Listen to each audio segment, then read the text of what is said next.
नीतीश कुमार ने बीजेपी के खिलाफ पूरे देश के सियासी पत्ते फेंट डाले, लेकिन इन सब के चक्कर में उनकी खुद की सियासत चकरा गई।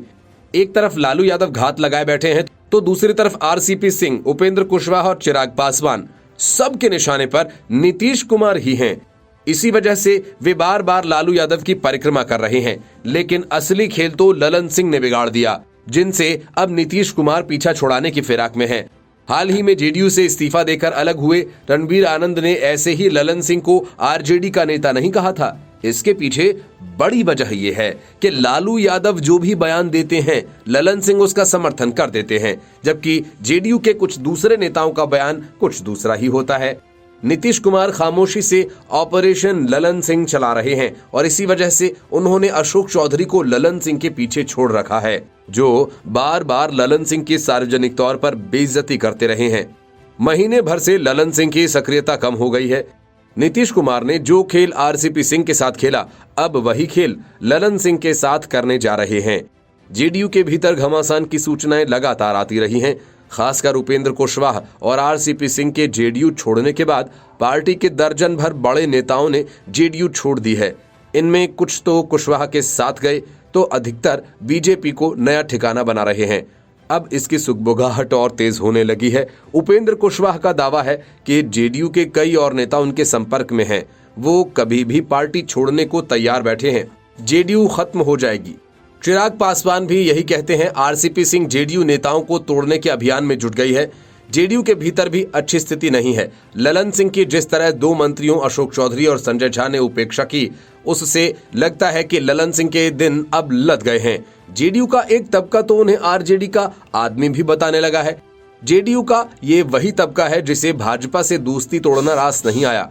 उनका मानना है कि ललन सिंह ने भाजपा से रिश्ते खत्म करने के अलावा जेडीयू के लिए कुछ नहीं किया। मतलब कि अब जेडीयू में ललन सिंह का किस्सा करीब करीब खत्म हो चुका है।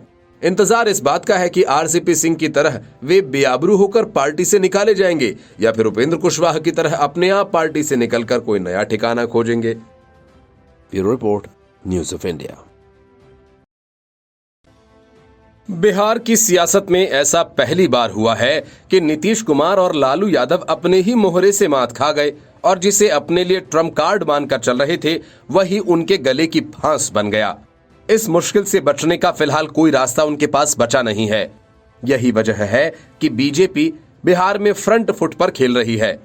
फिलहाल जैसे तैसे मामले को शांत करने की तैयारी है, लेकिन लोकसभा के चुनाव करीब हैं, इसलिए लगता नहीं कि मामला शांत हो पाएगा और सब कुछ पहले जैसा हो पाएगा। यही वजह है कि बीजेपी खुलकर आनंद मोहन के समर्थन में उतर आई है। मनोज झा को पता नहीं क्या सूझी, संसद में कविता पाठ कराए। लालू यादव और तेजस्वी यादव इस कविता पाठ पर गदगद हो गए, लेकिन आनंद मोहन और उनके बेटे चेतन आनंद इतना भड़क गए कि मैं भिखमंगा नहीं हूं और शक्ल और अक्ल पहले देखो तक जा पहुंचा। हद तो तब हो गई जब लालू यादव से मिलने राबड़ी देवी की आवाज पर आनंद मोहन आए तो बंगले का दरवाजा नहीं खोला गया। आनंद मोहन वापस लौट गए। तब आरजेडी का बयान आया। जब तक दरवाजा खोला जाता तब तक आनंद मोहन वहां से जा चुके थे। आनंद मोहन राबड़ी देवी के दरवाजे से लौट आए और अब लगता नहीं कि वे फिर कभी वहां जाएंगे। विजय सिन्हा के पॉजिटिव सिग्नल के बाद तो और नहीं। इससे बौखलाई आरजेडी के प्रवक्ता शक्ति सिंह यादव ने कहा कि दलों में आना जाना लगा रहता है। उन्होंने कहा कि राजद से कई लोग विभिन्न दलों में गए। उन्होंने दावा किया कि आज हर पार्टी में लालू यादव के प्रोडक्ट हैं। किसी के कहीं जाने से राष्ट्रीय जनता दल को कोई फर्क नहीं पड़ने वाला। उन्होंने राज्यसभा सांसद मनोज झा के बयान का फिर समर्थन किया और कहा कि उन्होंने कुछ भी गलत नहीं कहा। इससे पहले विजय कुमार सिन्हा ने कहा था कि जो भारत के प्रधानमंत्री नरेंद्र मोदी के मंत्र सबका साथ सबका विकास को ग्रहण करेगा और उनके भाव को स्वीकार करेगा, उसको भारतीय जनता पार्टी स्वीकार करेगी। पत्रकारों ने पूछा था कि बीजेपी सांसद मोहन का स्वागत करेगी। उन्होंने ये भी कहा था कि जिसमें स्वाभिमान होगा वह आरजेडी में नहीं रह सकता। शक्ति सिंह ने इसे फालतू बयान बताया और कहा कि राजद में ही लोकतंत्र है, जो लोग दूसरे दलों में गए उनका हाल बुरा है। इस मामले में जेडीयू के नेता राजीव रंजन प्रसाद ने कहा, आनंद मोहन लोकप्रिय नेता हैं और जमीन पर उनकी पकड़ है। वह समाजवादी आंदोलन से जुड़े रहे हैं। वह बीजेपी के साथ कभी नहीं जाएंगे। आनंद मोहन महागठबंधन को मजबूत करेंगे। नेता प्रतिपक्ष विजय सिन्हा के झांसे में आनंद मोहन नहीं आने वाले हैं। असल में लालू यादव और आनंद मोहन के बीच जारी विवाद के बाद जेडीयू और आरजेडी दोनों को यह लगने लगा है कि आनंद मोहन को रिहा करने के लिए जेल मैनुअल में बदलाव करके उन्होंने गलती की। इससे उनका दलित वोट बैंक तो नाराज हुआ ही, अब राजपूतों का वोट बैंक भी उनके हाथों से खिसक जाएगा। यही वजह है कि राजीव रंजन ने कहा कि बिहार सरकार ने जेल कानून में बदलाव कर आनंद मोहन को जेल से रिहा किया था। उस वक्त बीजेपी ने जमकर विरोध किया था, ये कहते हुए कि उन्होंने दलित आईएएस की हत्या की है।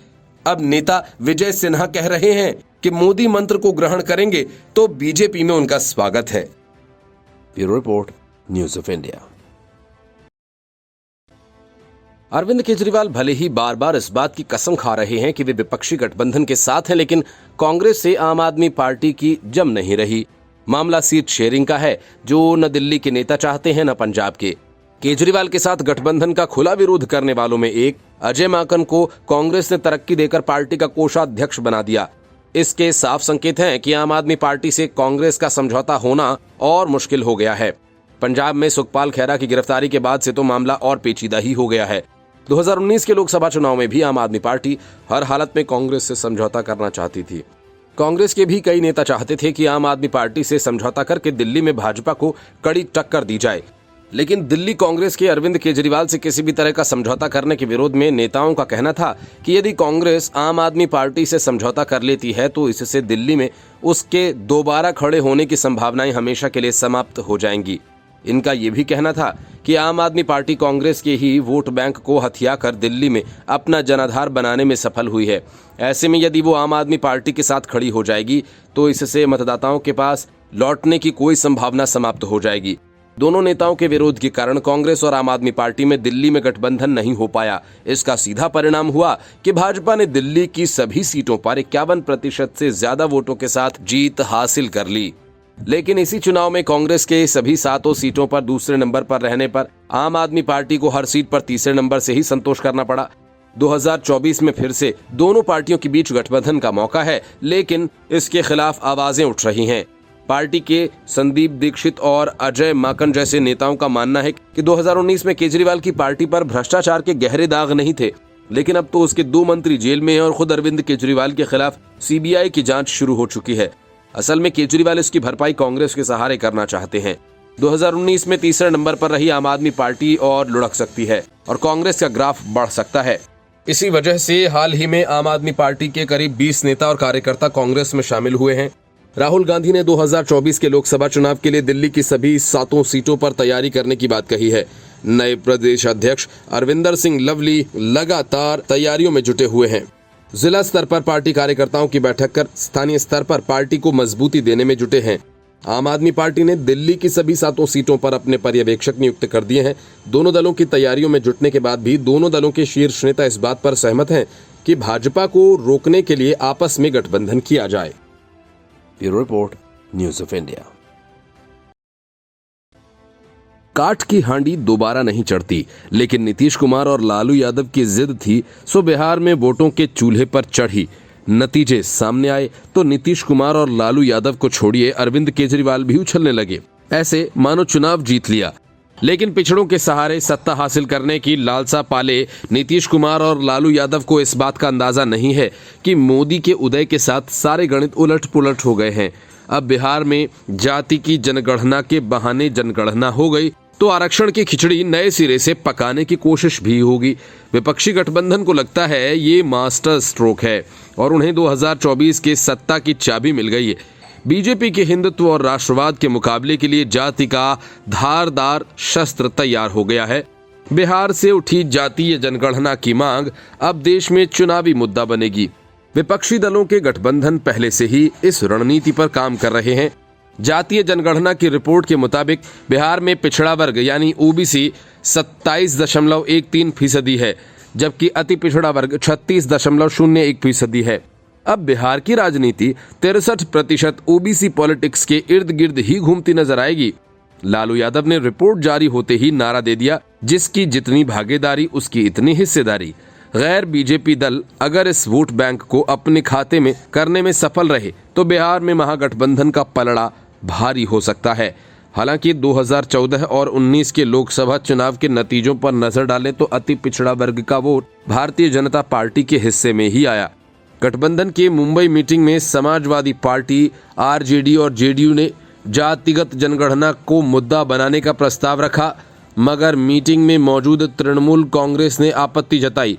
इस मीटिंग में राहुल गांधी, सोनिया गांधी, मल्लिकार्जुन खड़गे मौजूद थे।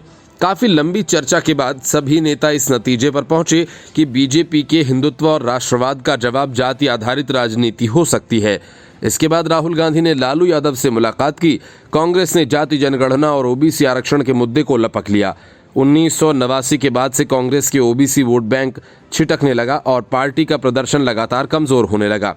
तब ओबीसी समाजवादी दलों, Janata Dal, RJD, Samajwadi party, JDU के वोटर्स बन गए। इसकी बदौलत ही आरजेडी ने 15 साल और नीतीश कुमार ने 15 साल बिहार में शासन किया। रिपोर्ट के मुताबिक बिहार में 33 जातियां ओबीसी यानी पिछड़ा वर्ग और 113 जातियां अति पिछड़ा वर्ग में आती हैं। मोटे तौर पर ओबीसी जाति के यादव, कुर्मी, धानुक, नाई और मुसलमान महागठबंधन वोट फिक्स वोटर माने जाते हैं। इसके उलट एनडीए गठबंधन को सवर्ण, पासवान, बनिया, कुशवाहा का वोट बैंक माना जाता है। इस समीकरण के हिसाब से बीजेपी और उसके सहयोगी दलों के पास 32 से 35% वोटर हैं। अन्य पिछड़ा वर्ग के करीब 20% वोटर तेली, लुहार, कुम्हार, बढ़ई, कहार, केवट जातियों में बंटे हैं। 90 के दशक में बीजेपी ने संगठन में ओबीसी नेतृत्व को आगे बढ़ाना शुरू किया था। लोकनीति CSDS के सर्वे के मुताबिक 2014 में देश में 30% ओबीसी, करीब 40% अति पिछड़ा वर्ग के वोटर्स ने बीजेपी को वोट दिया था। इस औसत के आधार पर एनडीए ने दोनों चुनावों में बिहार में बड़ी बढ़त ली। अगर ओबीसी और ईबीसी के वोटर बीजेपी बनाए रखती तो जातिगत जनगणना का ज्यादा फर्क नहीं पड़ेगा। हाल ही में पीएम मोदी ने विश्वकर्मा योजना शुरू की थी, जिसमें अति पिछड़ा वर्ग को ज्यादा फायदा मिल सकता है। Bureau report, news of India. Bihar में जाति आधारित जनगणना की रिपोर्ट जारी होते ही लालू यादव ने अपने पत्ते खोल दिए। वजह ये कि मुस्लिमों के बाद बिहार में सबसे बड़ी आबादी यादवों की है। लालू यादव ने तुरंत ट्वीट किया और कहा कि जिसकी जितनी संख्या भारी उसकी उतनी हिस्सेदारी। ये नारा बिहार में पहले भी सुना गया था, लेकिन सोशल मीडिया पर भूरा बाला साफ करो का नारा गूंजने लगा। मतलब बिहार का सामाजिक ताना बाना खदबदाने लगा। लालू शायद यही चाहते थे। मुश्किल तो नीतीश कुमार के लिए हो गई, जो आरजेडी के जातीय गणित के सामने कहीं टिकते नहीं। सोशल मीडिया पर नीतीश गद्दी छोड़ो की तेजस्वी आता है जैसी सुगबुगाहट भी दिखने लगी। मतलब कि सोशल मीडिया में जातीय जनगणना को लेकर बहस तेज हो गई है और आने वाले दिनों में इसके नतीजे सामने आएंगे। जारी किए गए आंकड़ों के मुताबिक बिहार की कुल आबादी 13,07,310 है। इसमें हिंदू आबादी 81.99% है। अगर संवैधानिक संरचना के अनुसार आंकड़ों की बात करें तो प्रदेश की कुल जनसंख्या में सामान्य वर्ग की संख्या 15.52% है। वहीं पिछड़ा वर्ग की आबादी 27.12% और अत्यंत पिछड़ा वर्ग 36% है। अनुसूचित जाति 19 और अनुसूचित जनजाति 1% है। अगर हिंदुओं की जाति आधारित संख्या की बात करें तो सबसे अधिक जनसंख्या यादव जाति की है और उनकी जनसंख्या 14% है। जातिगत आंकड़े जारी होने के बाद बिहार के मुख्यमंत्री नीतीश कुमार ने बधाई दी है। उन्होंने कहा कि आज गांधी जयंती के शुभ अवसर पर बिहार में कराई गई जाति आधारित गणना के आंकड़े प्रकाशित कर दिए गए हैं। जाति आधारित गणना में कार्य में लगी हुई पूरी टीम को बहुत बहुत बधाई। जाति आधारित गणना के लिए सर्वसम्मति से विधानमंडल में प्रस्ताव पारित किया गया था। उन्होंने आगे कहा कि जाति आधारित गणना से न सिर्फ जातियों के बारे में पता चला है बल्कि सभी की आर्थिक स्थिति की जानकारी भी मिली है।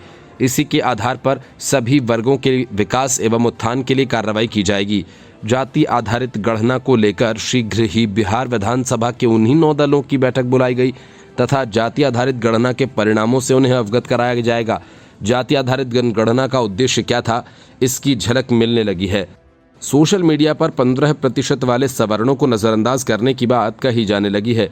वहीं अपनी विभाजनकारी नीति और भूरा बाला यानी भूमिहार, राजपूत, ब्राह्मण, लाला साफ करो का नारा देने वाले लालू यादव ने अपनी पैंतरेबाजी शुरू कर दी है। लालू ने ट्वीट किया कि सरकार को अब सुनिश्चित करना चाहिए कि जिसकी जितनी संख्या उसकी उतनी हिस्सेदारी। हमारा शुरू से मानना है कि राज्य के संसाधनों पर न्याय संगत अधिकार सभी वर्गों का हो।